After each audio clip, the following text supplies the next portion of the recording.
The Nature of Predators, Part 14, by Space Paladin 15. Memory Transcription Subject, Governor Tarva of the Vanilla Republic. Date, Standardized Human Time, September 1st, 2136. My first visit to the research outpost was intended to last half a day. At my request, Chelm, my diplomatic advisor, had crafted a speech to show our solidarity with the UN. The whole afternoon was a joint ceremony in remembrance of the humans who had sacrificed their lives in our defense. At the end of it, I would send off the predators who partook in our first civilian encounter. The volunteers of Doctors Without Borders and the Red Cross would board the initial outbound ship with their vanilla partners in tow. It was time for the humans to receive proper integration into our society, and that meant moving planetside. That was a less concerning prospect than it would have been before our experiments. There were 0 reports of human-on-vanilla violence during the past 10 days. Most of the complaints against the Terrans involved predators trying to stroke our curly fur, which I found bewildering. That wasn't a behavior I saw them exhibit with each other, so it couldn't be written off as social custom. Perhaps a display of possessiveness? But overall, the trial of our species living together was a pleasant success, more so than any scientist predicted. The predators had an uncanny ability to bond with anything, and that allowed them to forge close connections within days. My mind defaulted to think of Noah and Sarah as part of my in-group at this point. I never could have imagined when all this started that I would look forward to seeing them as I did now. "So they're alive. Do you think they'll have good news?" Sarah asked. The ceremony had come to an abrupt halt when General Cam informed the UN delegation of a pressing development. A Federation shuttle barged into Vanilla territory and raised a series of alarms. Its pilot claimed to be the missing patrolman Slanik. He kept repeating that his human companion needed medical attention in a hysterical voice. I would have kept it on the down low until we knew more, but Secretary General Meyer wanted everyone aware of the situation. He believed that if the change of plans wasn't explained, rumors would spread that the Orcs were attacking. The UN's leader's presence was unexpected. We had never met in person or spoken beyond video messages, but it seemed when Ambassador Noah told him of my plans, he wished to attend the memorial firsthand.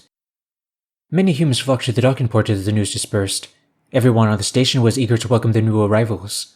The crowd numbered several hundred, once the vanilla were added to the count. Terran paramedics were on standby, and the media were swarming to report any developments. I knew why the predators wanted to see the state of the captives. They were trying to decide if the Federation was an enemy. In the wake of my shocking admission, they wanted to know if coexistence was even possible. This was a good sign.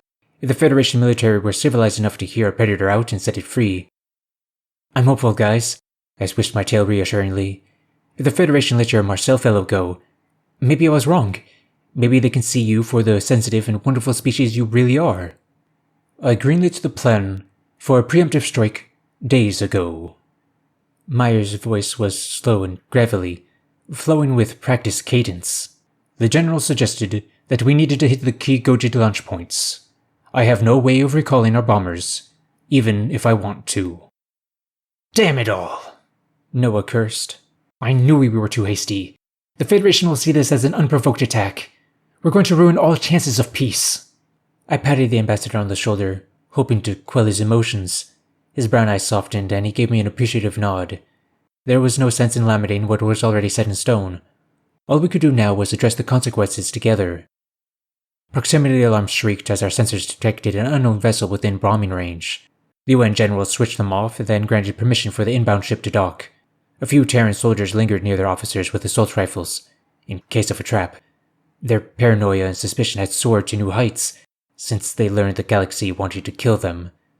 I didn't have the heart to tell them that such a deception was a predator's tactic. Playing at empathy would never be the Federation's modus operandi. The exterior airlock creaked open, and a Federation shuttle descended from the inky backdrop. It followed the station's landing beacon to glide through the opening, and mounted its footing to the docking port with surgical precision. The craft wasn't big enough to fit more than 4 individuals, and that was if they were stacked on top of each other. The soldiers relaxed, satisfied that an ambush force was ruled out. It only took a few seconds for the port to repressurize, but I could sense the humans' restlessness. Anxious murmurs cycled through the crowd. Waiting on the cusp of certainty fueled the darker side of their imagination. The partition between the reception area and the dock receded once the sensors determined it was safe. A silver-gray vanille poked his head from the spacecraft, which drew a few cheers from our people. A bandage wound its way around his ears, tying down a lone black tuft of hair on his forehead. The wrappings were soaked through with rich orange fluid that fresh bleeding suggested he needed medical attention himself. The human paramedics exchanged looks as there was no sign of their man. They shouldered their way past the Vanille. I could only see their backs, but they seemed to stiffen as they laid eyes on the interior. What had they seen that we had not? How severe were the humans' injuries? The predators toted a stretcher inside and summoned a gurney to wait by the ship. Loud calls thundered above the chatter to clear a path.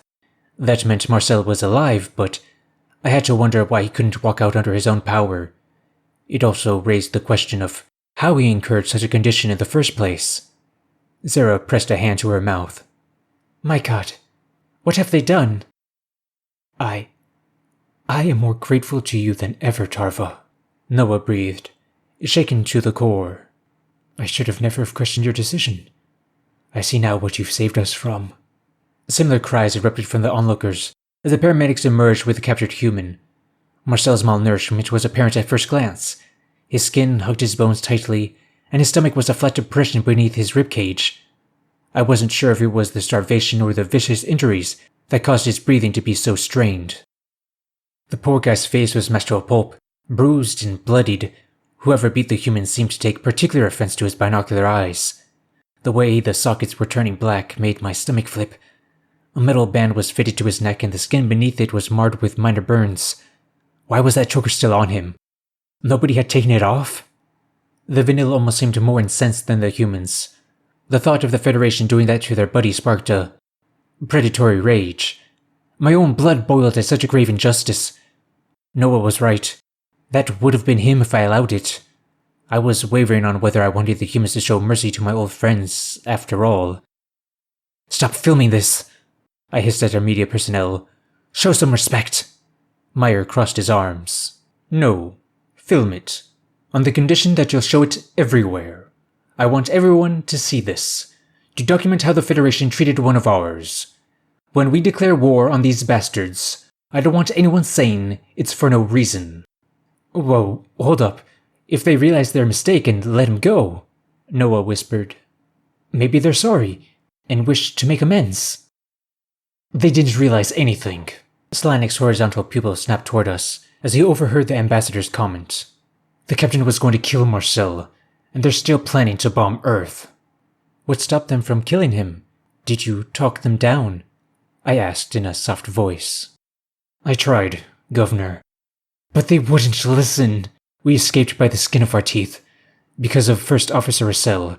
He incapacitated the captain and escorted us off the ship. The Secretary General frowned. What happened to this Russell? I brought him with us, sir. He's on the ship. I can't get him to come out. This isn't exactly what I promised him. My ears swiveled toward the shuttle. I thought I could detect the sound of terrified whines amidst the commotion. Meyer looked like he wanted to retrieve the first officer himself and was about to start in that direction. Though the gray-haired human didn't exude hostility, I feared he might escalate Russell's emotions to a blinding panic. Let me handle this, I said to the humans. Noah, Sarah, you remember how hard it was for us, and there were only 2 of you. Meyer glanced at the astronauts and fell back as their nods affirmed my words. I ducked into the spacecraft to look around. Huddled beneath the pilot's chair was a Caucasian male with a dark blanket over his head. It was a pitiful attempt at camouflage. It would be amusing at a brighter time. The movement of the fabric and the outline of his form were obvious giveaways. I imagined the human paramedics noticed Russell, but were too occupied with Marcel to coax him out. Within closer range, the whines sounded more like muffled screams. I clicked my claws on the floor so Russell would know the approaching person wasn't a human. The officer peeked out from under his tarp. His bulbous orange eyes lit up with recognition. Governor Tarva! Russell exclaimed. You're alive. Of course I'm alive. What made you think I wasn't? It's just nobody has actually seen you in months. And the station is infested with predators. I saw them through the window, lurking, waiting. It's not infested, and they have good reason to lurk. They were curious and worried, and now they're rather upset. Hell, I'm upset too. Oh, please help me, Charfa. This is a nightmare and I've done it to myself. I just want to wake up, Get me out of here. Please. Calm down. Everything is all right now. Tell me, what is it the humans are doing that's bothering you? Sonic said there were just a couple, damn it. 2 or 3 I could tolerate, but looking at all those predators, pure agony. It feels like my chest is on fire. I don't know how you bear it. I know exactly how you feel. It will pass. You can't know that. But I do. How about I introduce you to my first human friend? Just one of them. Just one. Russell whined, rocking back and forth. Okay, just one. The Kolshin was clearly on the brink of a nervous breakdown, but I decided to move forward with that tepid affirmation. This guy defied a superior officer and sacrificed his career to save a human. That wasn't a risk that someone took without good reason. There had to be some part of Russell that already accepted the Predator's true nature. It was a matter of getting through to him, of bringing his logical mind back into the equation. Whether it was reason or empathy that struck home, it didn't make a difference. Noah, come here, I called. The male astronaut hurried in, rushing to my side. Is everything alright? What's going on, Tarva? The first time I saw Noah, I thought he was feral.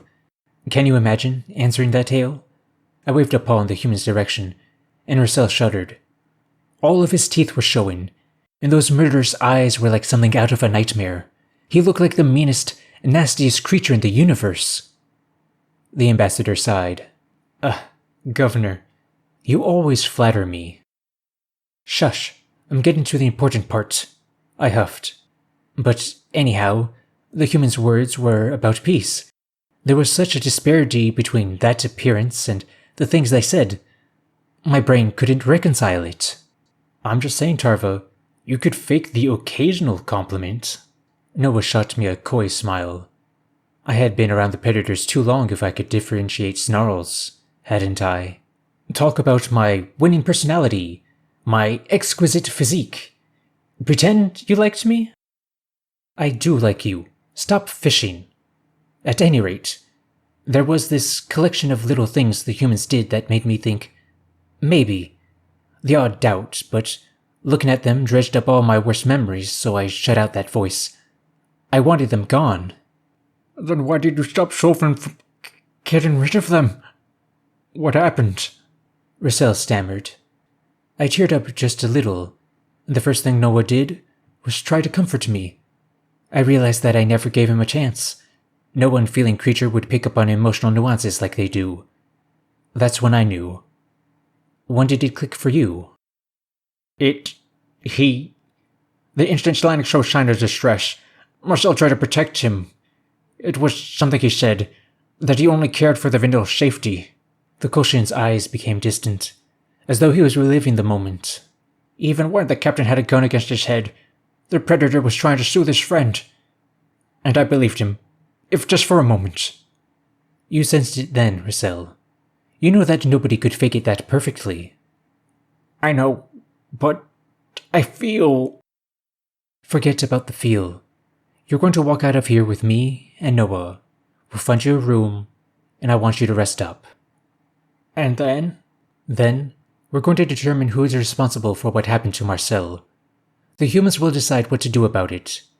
It's your decision, but I'd like you to speak with them. You represent the Federation as far as we're concerned. Noah nodded. As would I. We don't have to be enemies. Russell rose on unstable legs and dusted himself off. Those first steps into the open were tentative and frightful. He coiled his tail around mine for support. Venturing out through the sea of humans, many of whom were openly staring, must have been a daunting task. But he managed to hold back the scream which I sensed building in his chest. The officer lowered his gaze to the floor and marched ahead through the chemical fever. Perhaps this man was a spark of hope that not everyone would write humanity off on sight. I prayed that Earth could find other friends in the galaxy, and that our newfound ally would find the courage to prove that it was a possibility.